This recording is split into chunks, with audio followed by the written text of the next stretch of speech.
کہ 6 ارب ڈالر جو اضافہ مانگ رہے ہیں آپ اگلے دفاعی بجٹ میں، وہ کیا ہے؟ اگر آپ کا نقصان نہیں ہوا تو 6 ارب ڈالر کیوں مانگ رہے ہیں بھائی؟ تو اس کا مطلب یہ ہے کہ 6 ارب ڈالر نقصان ہو چکا۔ چلیں آپ یہ زیادہ زیادہ کہہ سکتے ہیں نا کہ نہیں اس میں ہم اضافہ کر رہے ہیں کچھ اپنے دفاعی صلاحیت کا، کوئی 2 ارب ڈالر کا ہو سکتا ہے نا پھر وہ بھی۔ یہ 4 ارب ڈالر کہاں سے جو اضافی ہے وہ کیا ہے؟ تو اس کا مطلب یہ ہے کہ کم از کم 4 ارب اور زیادہ سے زیادہ 6 ارب ڈالر کا امریکہ کا نقصان اس جنگ میں ایران کے خلاف ہو چکا۔ اس کے علاوہ جو مارکیٹ ہے، سٹاک مارکیٹ ہے، اور امریکہ اور ان ملکوں کی جو سب سے زیادہ بڑی اکانومی بیس کرتی ہے وہ سٹاک مارکیٹس پہ کرتی ہے، جو ان کی معیشت ہے وہ سب سے زیادہ چلتی اسی پہ ہے۔ تو یہ اکانومسٹ کی رپورٹ ہے، جو کہ امریکہ کا سب سے بڑا ادارہ ہے جو خاص طور پہ بزنس اور اس سے متعلق جو خبریں ہیں وہ دیتا ہے۔ اس نے کہا ہے کہ 3 ٹریلین ڈالر مارکیٹ سے نکل گئے، یعنی کہ خسارے میں گئی ہے مارکیٹ۔ اتنا بڑا نقصان امریکی سفارتکاروں کو اور پوری دنیا کے جو وہاں پہ انویسٹ کرتے ہیں، سرمایہ کاری کرتے ہیں، ان کو ہو گیا اب تک۔ اور اب آتے ہیں ہم، یہ ہو گیا امریکہ کا نقصان۔ اب آتے ہیں کہ جی کیوں اڑا ہوا ہے ٹرمپ؟ ایک مفروضہ ہے، مفروضہ یہ ہے اور لوگ یہ ڈسکس کر رہے ہیں جو خاص طور پہ ایران کو کمزور دکھانا چاہتے ہیں۔ وہ یہ کہہ رہے ہیں کہ ایران میں چونکہ مہنگائی بہت بڑھ گئی ہے، اور اس مہنگائی کے بڑھنے کی وجہ سے اب کتنی بڑھ گئی ہے پہلے وہ دیکھ لیتے ہیں۔ الجزیرہ کی رپورٹ یہ ہے کہ خوراک جو ہے، کھانے پینے کی چیزیں، اس کی مہنگائی 115% بڑھ گئی ہے ایران میں۔ اس کے علاوہ اس کی کرنسی کی صورتحال اس وقت پہلے سے بہت خراب ہو گئی ہے۔ وہ کیا ہے؟ 1 سال پہلے، یعنی کہ اس جنگ سے پہلے کچھ 6-7 ماہ پہلے، کیونکہ 2-3 ماہ تو ہو گئے جنگ کو، اور اس سے پہلے 8 ماہ پہلے آپ سمجھیں، جو ایرانی ریال تھا وہ 8,30,000 ریال ایک امریکی ڈالر کے برابر تھا، لیکن اس وقت 17,70,000 ریال آپ کے پاس ہو، کو بورے ہی بھرے ہوں گے، 17,70,000 ریال، تو پھر 1 امریکی ڈالر ہے آتا ہے اس میں۔ اتنی کرنسی آپ سمجھیں کہ ختم ہو گئی ان کی، زمین پہ لگی ہوئی۔ تو اس صورتحال میں اب وہاں پہ جو کچھ سروے بھی چھپے ہیں کہ لوگ کہہ رہے ہیں کہ جو چیزیں وہ کچھ مہینے پہلے خرید سکتے تھے، اب وہ چیزیں روزمرہ کے استعمال کی اب وہ بھی خرید نہیں سکتے۔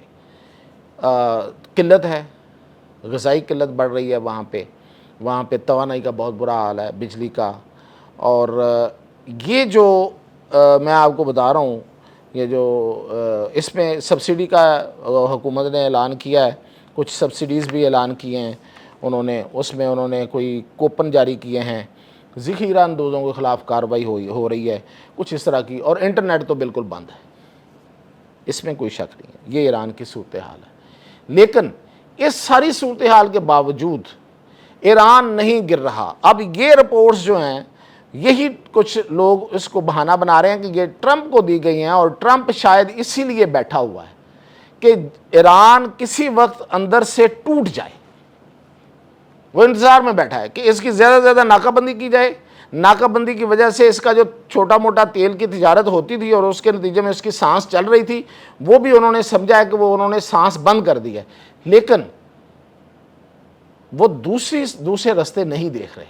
وہ میں آپ کو بتاتا ہوں، ایران کی تجارت سانس لینے کی حد تک وہ ابھی بھی چل رہی ہے، بحر قزوین کے ذریعے، جو کہ آپ کو یاد ہونا چاہیے کہ یہ کہاں سے لنک کرتا ہے، یہ اس کو بالکل ترکمانستان سے اور تاجکستان کے ساتھ سے لنک کرتا ہے، اور یہاں پہ یہ اچھا خاصا بڑا ایک آبنائے ہے، اور روس کی تجارت وہاں سے ہو رہی ہے۔ روس کے جہاز آج بھی اپنے ٹھیک ہے ٹرانسپانڈر بند کر کے آتے ہیں، یعنی کہ وہ جو اس کے سگنلز ہوتے ہیں بحری جہازوں کے اور فضائی میں تو آتے ہی ہیں، تو وہاں سے آ رہے ہیں، تجارت بھی ہو رہی ہے، ساز و سامان بھی آ رہا ہے۔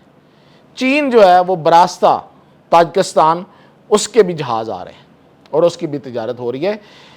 میری اطلاعات یہ ہیں، اور اگر یہ صحیح ہیں تو 4 مہینے اگر ایران نکال جائے اور ایران کے اندر سے ایران نہ ٹوٹے، یعنی کہ مظاہرے نہ پھوٹ پڑیں اور لوگ سڑکوں پہ نہ آ جائیں، تو امریکہ کچھ بھی کر لے، 4 مہینے تو اگر وہ نکال جاتا ہے تو امریکہ سمیت پوری دنیا بھی اگر اس جنگ میں آ کے ایران کے خلاف لڑ لے تو ایران کو شکست نہیں ہو سکتی۔